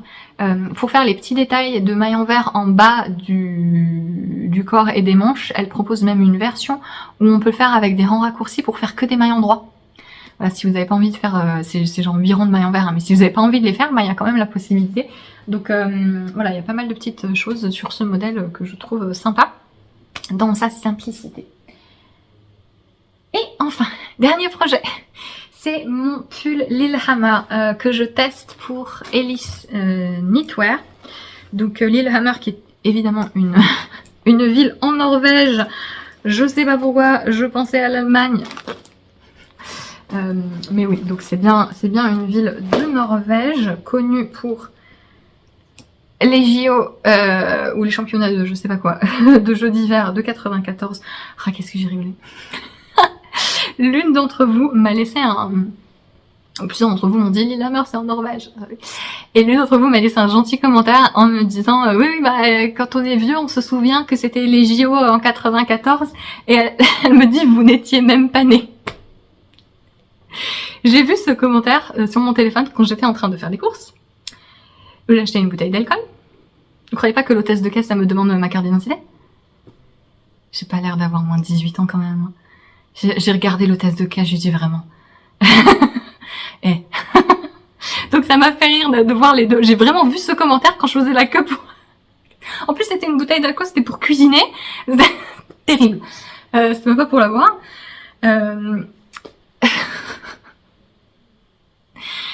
Je comprends quand les gens pensent que j'ai autour de 25 ans, ça je comprends. Mais quand même, moins de visu, faut pas abuser. Hein. Je préfère que ce soit dans ce sens-là, hein, ceci dit, bien sûr. Mais je pense qu'il y a... Les gens ont une très mauvaise idée de à quoi on ressemble quand on a la trentaine. Et je pense que c'est à cause de la mode des années 90. Parce que la génération de mes parents, là, les gens qui ont 50, 60 ans, la mode des années 90, c'était hyper vieillissant quand même. Hein. Quand je vois des photos de ma mère à cette époque, j'ai dit mais ça va pas du tout. Ou il y a pas mal de blagues sur internet par rapport à Catherine O'Hara dans Maman j'ai raté l'avion. Elle est censée avoir une petite trentaine. Ça va pas du tout. Et donc oui, du coup les gens ont pas du tout la notion de à quoi ressemble quelqu'un qui a une petite trentaine. Bon bref. Parce qu'on se base sur à quoi les gens qui avaient 30 ans ressemblaient dans les années 90. Donc voilà, c'est sûr que c'est pas pareil. Mais j'étais bien née hein, en 94, mais c'est vrai que j'avais 2 ans, j'étais pas fascinée par les jeux à la télé. Toujours pas, maintenant, ceci dit. Mais ouais, donc Lillehammer, ville de Norvège. Et donc il y a notamment un pull de la marque Dallé qui s'appelle Lillehammer, et donc là c'est un peu le même genre de pull après ski. Oh, c'est trop beau, ça rend trop bien. Donc je teste ce pull et c'est un pull gros pull, vraiment c'est la mode voilà des pulls des années 80-90, épaules tombantes, manches très larges et gros jacquard. Et donc on tricote de bas en haut puisque c'est plus facile. Quand on fait des sticks et des choses comme ça, c'est plus facile de tricoter de bas en haut. Hein. Parce que vous n'avez pas envie de mettre en place le stick, le motif, de faire des rangs raccourcis, de faire l'encolure tout en même temps, c'est beaucoup trop pour commencer. Donc c'est pour ça que généralement ce genre de modèle se commence de bas en haut, sauf quand le designer a eu envie de se prendre la tête. Ce que j'ai fait notamment pour ce gilet. Donc on commence par les côtés. Je vous avais montré la semaine dernière, je crois que j'en étais à peu près là, à la moitié de la première étoile. Et donc là j'ai fini le corps, j'ai raccourci le corps, j'ai enlevé 5 cm par rapport à la recommandation du patron. Et donc là vous avez tout le motif du pull va être comme ça. En fait on va alterner ces grosses étoiles et ce petit motif géométrique que j'aime beaucoup, hein. Je le trouve très très chouette. Ça marche mieux le jacquard quand il y a du contraste, hein, n'est-ce pas? Je suis trop fan. Et donc j'ai fini le corps et j'ai monté les sticks El Famoso pour les 2 emmanchures pour continuer à tricoter le haut du corps en rond. Et donc je voulais juste vous montrer, enfin j'ai pas grand chose à dire sur ce tricot, je voulais juste vous montrer les sticks. Parce que je pense que plus on montre des sticks, plus on dédramatise la chose. Et donc voilà, en fait on monte quelques mailles supplémentaires et à la fin je vais venir couper, vous voyez cette maille blanche, c'est la maille centrale et je vais venir couper au milieu de mon stick. Et donc ce que je vous disais, j'ai tourné une vidéo inspiration que j'ai publiée, normalement c'est la vidéo avant celle-ci sur ma chaîne. Ce que je vous disais c'est que moi quand je fais des sticks, je mets des mailles en vert, vous les voyez là? Donc le patron m'indique de monter 7 mailles, c'est généralement ce qu'on monte pour un stick, soit 5, soit 7, soit 9, ça dépend, mais généralement un nombre impair. Et moi, ce que je fais, c'est que la première maille, ici, et la dernière maille de mon stick, ce sont des mailles en vert. Et en fait, ça va me permettre, quand je vais faire mon renforcement, donc moi, je fais une couture machine, et bien je vais coudre, pouf, dans ce creux-là, et c'est beaucoup plus facile. Et quand je vais relever les mailles pour faire ici les manches, vous voyez, en fait, la ligne où je dois relever les mailles ici, qui est cette ligne de mailles endroit, ici. Et c'est beaucoup plus net. Voilà, les gens qui ont un peu de mal à lire votre tricot et à être sûr d'être bien sur la même colonne, le fait d'avoir une maille en vert, ça règle complètement le problème parce que y a que c'est la dernière maille, en fait, c'est la dernière maille en droit quand on relève les mailles, donc c'est beaucoup plus pratique. Et vous voyez là, le fait d'avoir une maille en vert, elle se met déjà en creux et une fois que ce sera coupé, le bout il va venir hop se retourner sur l'envers, donc voilà, faites des mailles en vert sur vos sticks. Ne perdez pas vos mailles comme une idiote. Voilà. Mais voilà, donc j'ai monté mes 2 sticks de chaque côté pour chaque bras. Il faut que je tricote, il faut que ça, depuis le début du stick, ça fasse 19 cm. J'ai encore un peu à faire avant de monter un autre stick pour juste le col. Là. Et j'ai pas lu la suite de patron, je sais pas s'il y a des rangs raccourcis. J'ai pas vu exactement comment est-ce qu'on formait les épaules et l'encolure. J'ai vu par contre que le patron indiquait il y a un lézard énorme sur l'arbre. Je sais pas où est Motard, mais bon. Il a pas l'air de l'avoir remarqué. Dans le patron, elle indique de fermer les épaules parce que donc on va fermer les épaules avec un rabat à 3 aiguilles avant de couper le stick. Mais moi je vais pas faire ça parce que c'est beaucoup plus pratique. Parce que si je ferme, en fait si j'enferme mon stick, ça va être hyper désagréable de venir le renforcer et le couper. Alors que en haut et en bas c'est fermé et il faut surtout pas que je fasse quoi que ce soit sur le dessus et le bas. Donc alors que si je laisse juste comme ça ce bord libre là, j'aurai les deux épaules encore détachées, ben je pourrais accéder au stick ici parce que les épaules là il y aura un trou, quoi. Donc je pourrais accéder au stick et le renforcer et le couper et je fermerai les épaules après une fois que le stick sera coupé. Mais il faut que je relise le patron, j'ai peut-être pas très bien compris.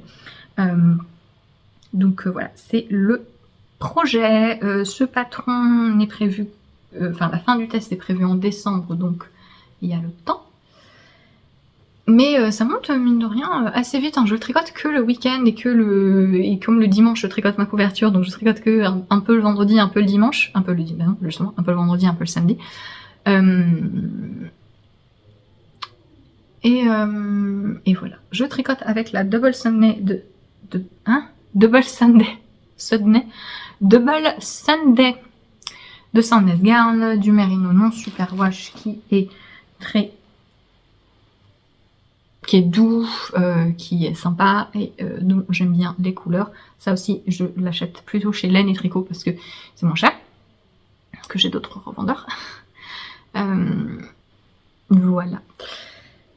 C'est le coloris café et ça c'est petit ou kit ou je ne sais pas. C'est le gris très clair et en fait il change en fonction de la gamme et donc chaque fois je m'en mêle les pinceaux.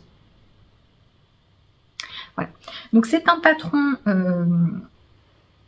qui est pas, il n'y a pas beaucoup d'explications pour le stick. Hein. C'est pas quelque chose qui va vous prendre par la main, mais la construction est en fait tellement simple et basique que si vous êtes motivé, c'est tout à fait accessible, même pour un premier stick. C'est juste si vous avez besoin qu'on vous prenne par la main, non. Après moi, mon premier stick, j'avais fait en suivant un patron de Sandnes Garn, un vieux patron de Sandnes Garn en plus, donc avec vraiment des instructions. C'est-à-dire qu'il y avait, vous montez X mailles, vous faites le dessin de jacquard. Puis vous augmentez, il faut tant de mailles à la fin, il va vous falloir tant de mailles pour les manches, et puis à la fin vous faites les côtes, voilà, bonne chance. Voilà, c'était ça les instructions. En plus c'était censé être traduit en anglais, mais il manquait des bouts, et donc il y avait pas mal de mots qui restaient en norvégien, donc voilà, donc c'était ça mon premier stick, il y a quelques années. J'ai pas non plus une grande expérience de tricot, et je m'en suis quand même sortie.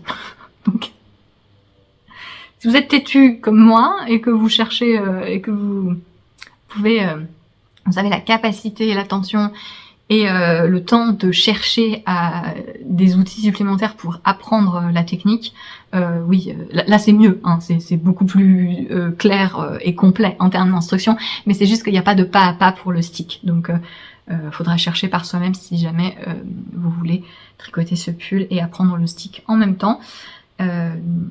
Apprendre à faire un stick en même temps, mais c'est tout à fait possible. Je crois que c'est Lucie, les péripéties d'une belette, qui disait qu'en fait la notion de difficulté, ça dépend du temps que vous pouvez consacrer à quelque chose. Est-ce que vous avez l'attention nécessaire et le temps nécessaire à vous poser si vous avez besoin d'apprendre quelque chose, en fait, hein, il faut, est-ce que vous avez le temps d'apprendre, tout simplement. Et c'est vrai que là, il y a tout sur internet, hein, c'est vraiment, vous trouvez 1000 tutos sur tout, vous êtes constamment, enfin voilà, il y a plein d'outils pour apprendre tout et n'importe quoi. Donc c'est juste une question de est-ce qu'on a le temps de s'y mettre et de réfléchir. Donc le stick est une technique qui ne fait pas exception. Bon, on va la boucler un jour. J'ai quand même un autre truc à vous dire à la fin, restez parce que c'est important. J'ai une très bonne nouvelle, la teinturière Les Petites Potions reprend son activité. Je voulais vous en parler parce que c'est une teinturière dont j'aime beaucoup le travail. Donc Déborah, qui est derrière la marque Les Petites Potions, elle avait arrêté son activité pendant 2 ans, je crois. Et elle est de retour. Donc au moment où vous voyez cette vidéo, normalement elle a déjà fait une première mise à jour, mais voilà, donc c'est quelqu'un qui a un très bon sens de la couleur.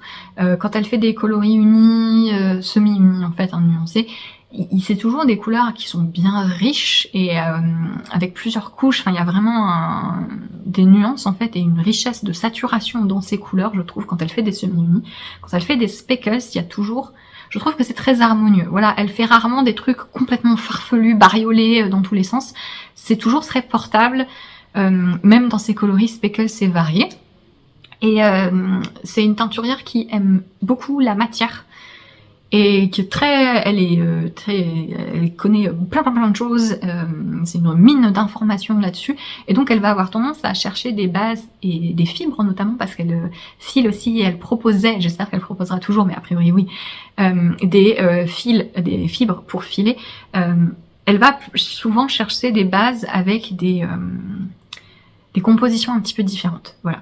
Donc j'ai hâte de voir ce qu'elle va finir par proposer. Je vous en parle parce que j'avais tricoté pas mal de projets avec ces modèles, avec ces laines. J'avais fait des modèles aussi avec ces laines et j'ai de temps en temps des gens qui me demandent ah mais on peut plus avoir cette laine, elle ne teint plus, etc. Eh bien là revoilà. Donc si jamais vous avez besoin de laine pour un futur projet, que vous avez le budget pour de la laine artisanale et que vous voulez découvrir ou redécouvrir une teinturière, putain le discours marketing, teinturière, elle m'a pas demandé de faire ça. Hein. Je le fais spontanément parce que moi je suis comme ça à attendre sa mise à jour. Si vous voyez là, je pense qu'elle le fait samedi. En plus je vais pas au Knit It. Oui, j'ai oublié de vous dire, je ne vais pas au Knit It, mais vous voyez cette vidéo, vous m'avez pas vu, donc vous savez que je n'étais pas au Knit It. Mais donc Déborah a très intelligemment mis sa réouverture de boutique le week-end du Knit It, comme ça tous les gens frustrés comme moi, eh bien on attend. J'aime énormément son travail et comme je vous le dis, beaucoup de gens me demandaient où qu'est-ce qui s'était passé et pourquoi la laine que j'avais utilisée pour tel modèle n'était pas disponible. Eh bien, si vous voulez soutenir une teinturière française et voilà, découvrir son travail, si jamais ça vous plaît, n'hésitez pas à regarder, elle fait aussi des vidéos sur YouTube. Mais voilà, moi je fais la groupie en ce moment, je dois la saouler hein, sur Instagram. Dès qu'elle fait quelque chose sur Instagram, je suis là, ouais, allez, go. Voilà, donc je suis ravie de son retour. Et si jamais vous ne la connaissiez pas, je vous encourage à regarder ce qu'elle fait, ça peut peut-être vous intéresser. Et voilà. Donc, oui, je vais pas au Knit It. Je peux pas. Je ne peux pas. Je suis pas en capacité de trop me déplacer en ce moment. J'ai de petits soucis. Ça va. C'est rien de grave, mais je ne peux pas. Je n'y arrive pas. J'essaie de me préserver pour... j'ai très peu d'énergie. J'essaie de me préserver pour des vraies vacances avec mon compagnon Marius, vraiment des bulles de repos parce que je ne peux pas. Je ne peux pas voyager, je ne peux pas entreprendre des trucs en ce moment, c'est compliqué. Donc j'essaie de choisir intelligemment. Donc malheureusement je ne peux pas aller au Knit It cette année, mais ce n'est que partie remise. pour je l'espère l'année prochaine et éventuellement d'autres salons. J'ai vu qu'il y a des trucs qui se font vers Bordeaux. J'entends un livreur qui arrive, donc je vous dis merci beaucoup d'avoir regardé cette vidéo. Je vous dis à bientôt pour un vlog, je crois. Je vais faire un vlog fin octobre. Merci beaucoup, passez une belle soirée, journée en fonction de quand vous regardez et je vous dis à plus tard. Salut!